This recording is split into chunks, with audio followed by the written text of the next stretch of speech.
This is the grave of John Fitzgerald Kennedy, the 35th President of the United States. He was the second son of Joseph and Rose Kennedy. He served in the Navy during World War II. He commanded PT boats in the Pacific. His vessel PT-109 got destroyed by a Japanese cruiser, and the crew did survive and they were able to get to a nearby island, and because of that, Kennedy was hailed as a war hero. He was then elected to the House of Representatives in 1947, and he served as a senator from Massachusetts from 1953 to 1960. He ran for president in 1960, winning by a thin margin against Richard Nixon.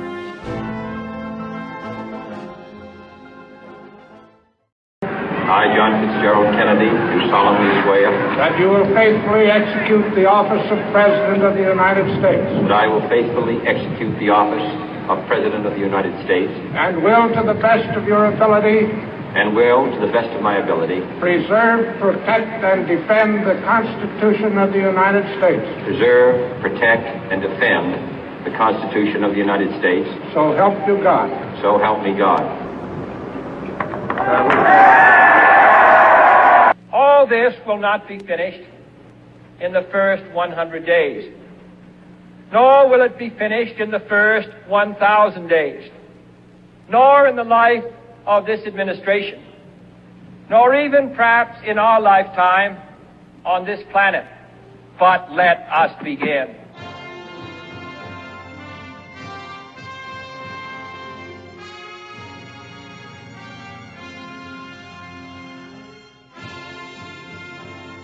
He was the youngest elected president at 43 years old, and brought a sense of youthfulness and hopefulness with him to the White House.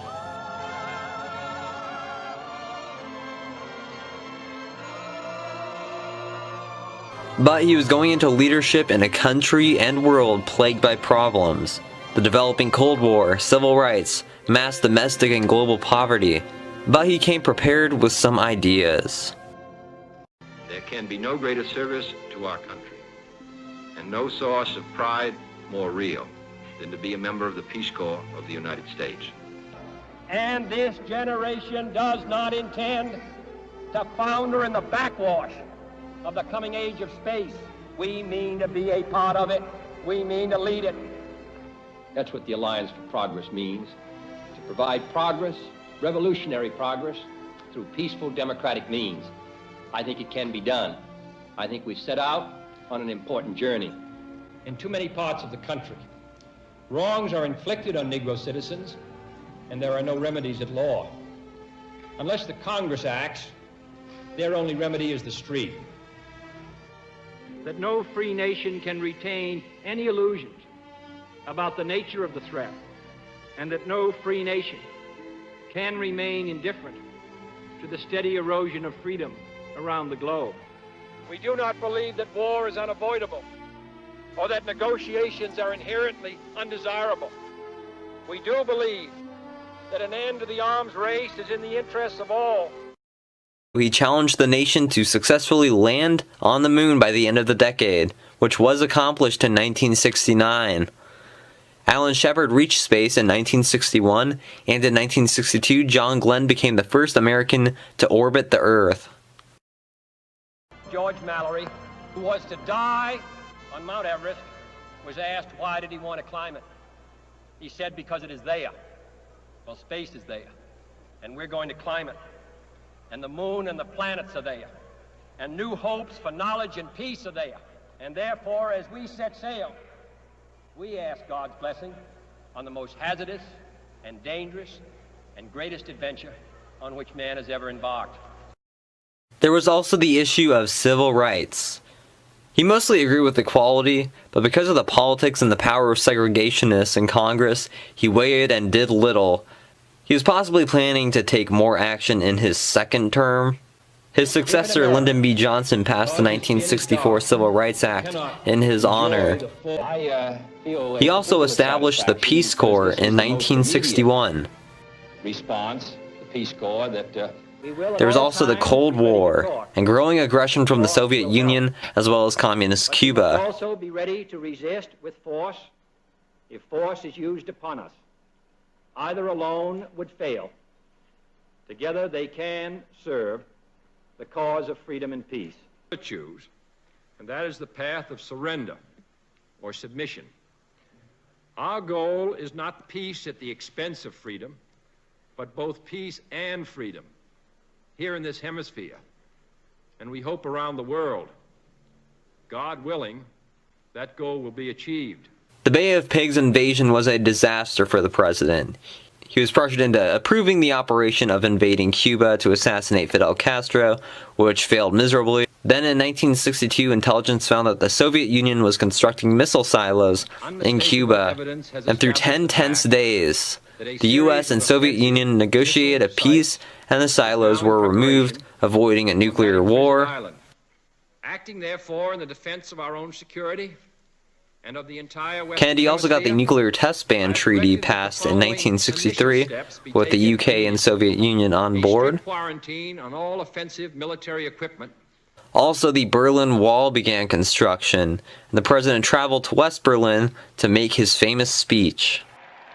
All free men, wherever they may live, are citizens of Berlin. And therefore, as a free man, I take pride in the words, Ich bin ein Berliner. Kennedy was simply well loved and respected by most Americans. Of course, he had 2 children, Caroline and John Jr. He was very witty and playful too.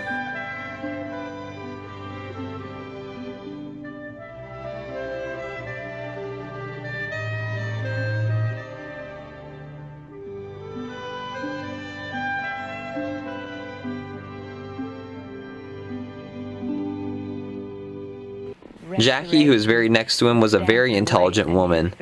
She had a great appreciation for history and the arts. She is famous for her televised White House tour in 1962. She also brought a lot of class to the position, and she's one of the most beloved First Ladies. But during her life, she had her share of tragedy and hardships as well. What kind of a peace do I mean, and what kind of a peace do we seek? Not a Pax Americana, enforced on the world by American weapons of war. Not the peace of the grave, or the security of the slave. I am talking about genuine peace, the kind of peace that makes life on earth worth living, the kind of peace that enables men and nations to grow and to hope and build a better life for their children. Not merely peace for Americans, but peace for all men and women. Too many of us think it is impossible, but that is a dangerous, defeatist belief. It leads to the conclusion that war is inevitable, that mankind is doomed, that we are gripped by forces we cannot control. We need not accept that view. Our problems are man-made, therefore they can be solved by man, and man can be as big as he wants. No problem of human destiny is beyond human beings. Man's reason and spirit have often solved the seemingly unsolvable, and we believe they can do it again. On November 22nd, 1963, the President and the First Lady landed in Dallas, Texas. The ensuing event is one of the most tragic events in American history.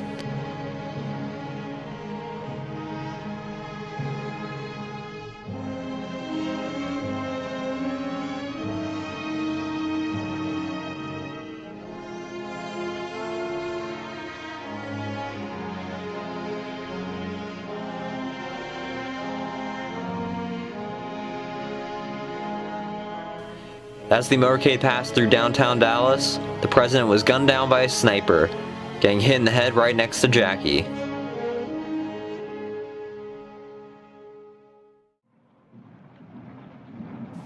The event stunned and horrified the nation. The young president with so much promise and work to do was assassinated.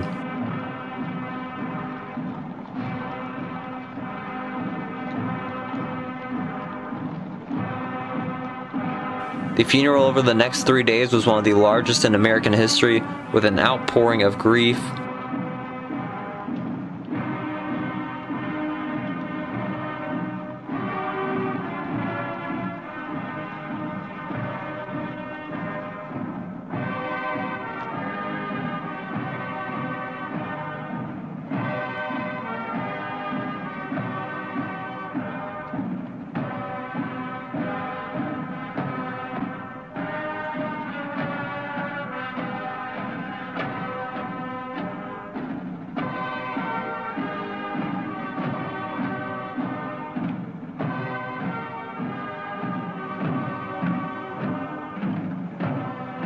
Jackie chose for him to be buried at Arlington National Cemetery. The eternal flame was also her idea. She based it off the one at the Tomb of the Unknown Soldier at the Arc de Triomphe in Paris, as well as the concept from the book that inspired their favorite play, Camelot.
In the long history of the world, only a few generations have been granted the role of defending freedom in its hour of maximum danger.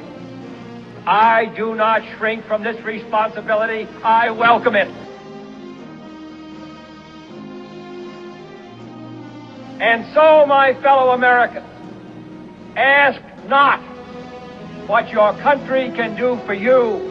Ask what you can do for your country. The energy, the faith, the devotion which we bring to this endeavor will light our country and all who serve it. And the glow from that fire can truly light the world. The assassination of the president had a profound effect on his younger brother, Robert Francis Kennedy. Though he would meet the same fate as his brother less than 5 years later, he made the most of the tragedy to change the country for the better. Robert was born on November 20th, 1925. He served in the Naval Reserve during World War II.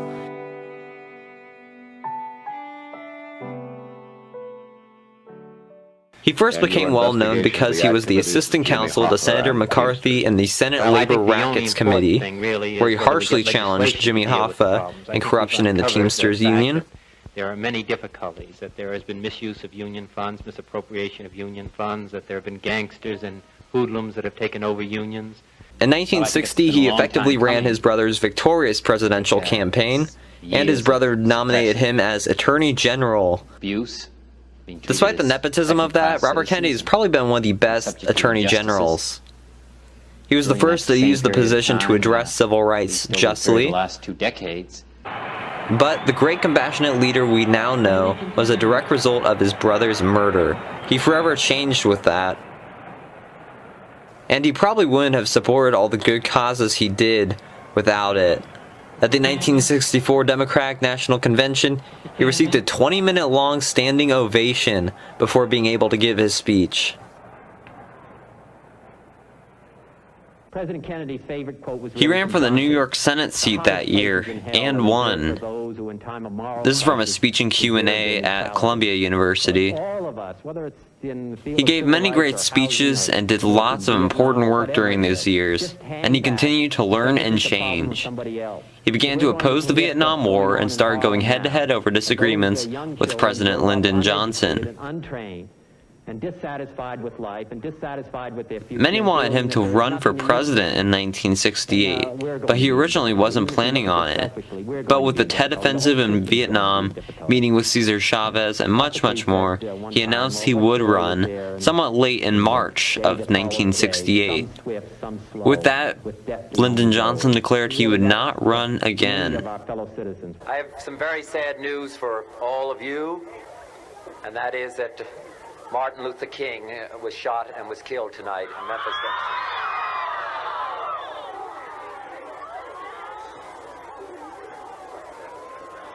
Kennedy was in Indianapolis that night, and he gave, in my opinion, one of the best speeches ever in a majority black neighborhood in Indianapolis. Between fellow human beings. He died in the cause of that effort. In this difficult day, in this difficult time for the United States, it's perhaps well to ask what kind of a nation we are and what direction we want to move in. We can make an effort, as Martin Luther King did, to understand and to comprehend and replace that violence, that stain of bloodshed that is spread across our land, with an effort to understand, compassion, and love. We can do well in this country. We will have difficult times. We've had difficult times in the past, but we will have difficult times in the future. It is not the end of violence. It is not the end of lawlessness, and it's not the end of disorder. But the vast majority of white people and the vast majority of black people in this country want to live together, want to improve the quality of our life, and want justice for all human beings that abide in our land.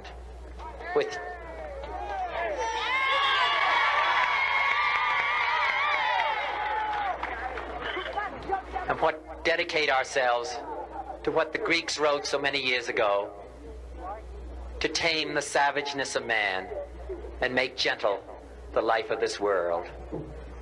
While riots broke out in many cities, Indianapolis stayed calm because of Robert Kennedy. Thank you very much. What has violence ever accomplished? What has it ever created? No martyr's cause has ever been stilled by an assassin's bullet.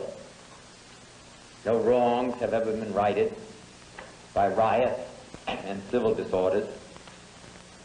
The sniper is only a coward, not a hero. And an uncontrolled or uncontrollable mob is only the voice of madness. Violence breeds violence. Repression breeds retaliation. And only a cleansing of our whole society can remove this sickness from our souls. For there is another kind of violence, slower, but just as deadly destructive as the shot or the bomb in the night. This is the violence of institutions, indifference, inaction, and decay.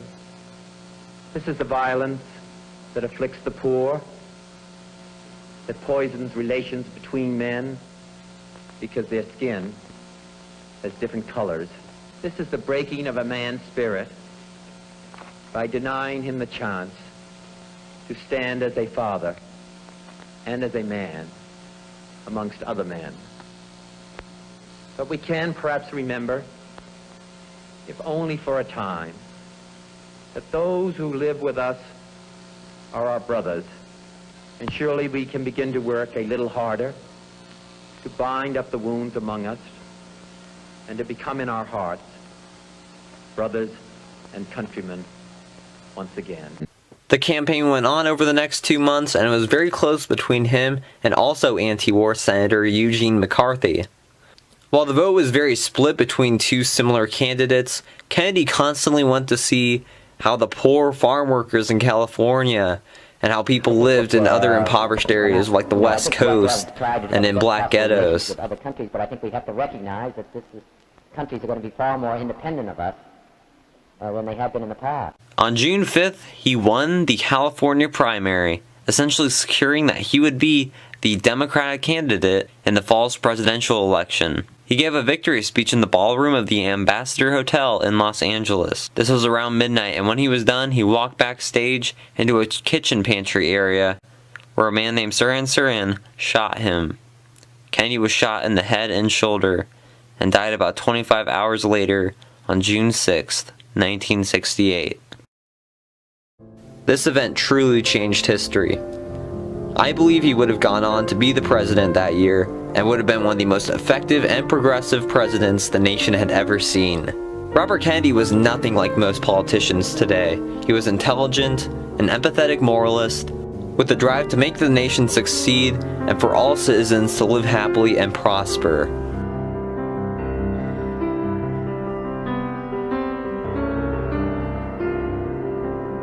After a funeral in New York City, the funeral train went to Washington, D.C., where Robert Kennedy was laid to rest near his slain brother.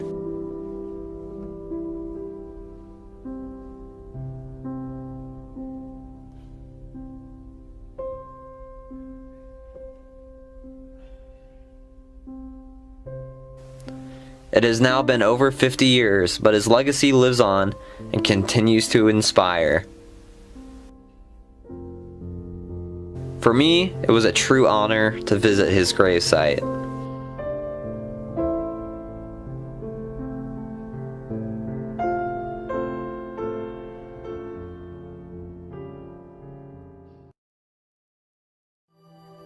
My brother need not be idealized or enlarged in death beyond what he was in life. To be remembered simply as a good and decent man who saw wrong and tried to right it, saw suffering and tried to heal it, saw war and tried to stop it.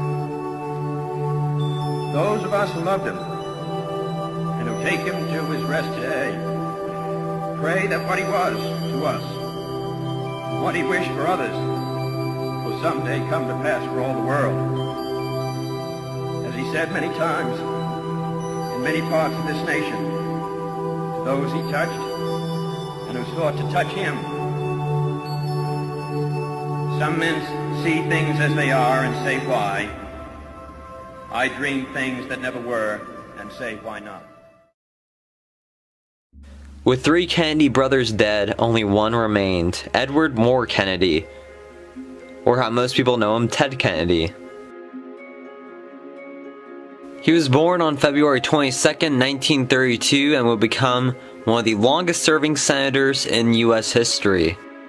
He was elected as Senator of Massachusetts in 1962 to fill his brother's seat, and served in that Senate seat until his death in 2009. Most people associate him with the Chippequiddick incident in 1969, in which he got in an automobile accident and killed Mary Jo Capenci. After that, he did try to cover some things up. He did plead guilty to leaving the scene of the crime, and this ruined his presidential aspirations. He is known as a Lion of the Senate. He wrote over 300 pieces of legislation that were enacted into law during his tenure, many dealing with healthcare, civil rights, and social justice. He was the sponsor of the National Cancer Act, the Comprehensive Anti-Apartheid Act, Americans with Disabilities Act, Ryan White AIDS Care Act, CHIP, the Children's Health Program, and he tried many times to pass universal health care, in which he was unsuccessful. He passed away on August 25th, 2009, and was buried here at Arlington National Cemetery, near his 2 slain brothers.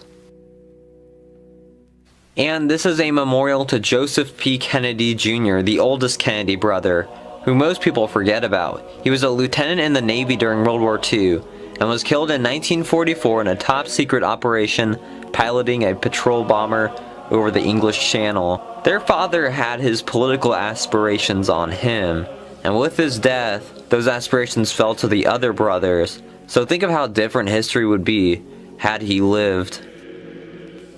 And those are the graves of the Kennedy brothers at Arlington. Thanks for watching.